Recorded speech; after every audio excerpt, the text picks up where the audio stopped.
If you have pet allergies, you may have heard people say, just get a hypoallergenic dog. You might have seen lists online of dogs like poodles, schnauzers, even Portuguese water dogs being labeled as allergy free.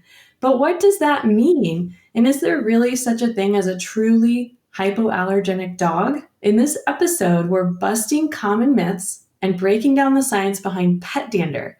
We'll give you practical tips for managing pet allergies so you can finally stop asking, can I get a dog? And start answering, yes, I can.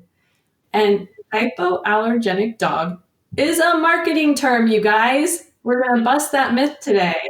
There's not a real hypoallergenic dog. I think what people mean is getting a dog that maybe doesn't shed as much or has less dander, but all dogs have skin, which is where the dander comes from. All dogs have hair. So if you have a dog, you are exposed to the hair and the dander. There's no way to get around that or get away from it. One of the things patients say to me a lot is, well, my dog doesn't have fur.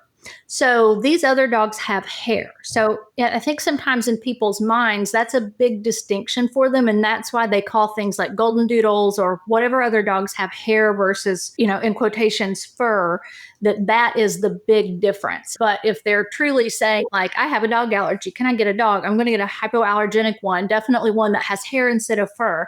We have to have this conversation. And so I always tell them the protein that we're allergic to is inside of dogs' bodies. And so it's also going to be in their saliva and it's going to come through their skin. And so that happens whether you have fur or hair or not.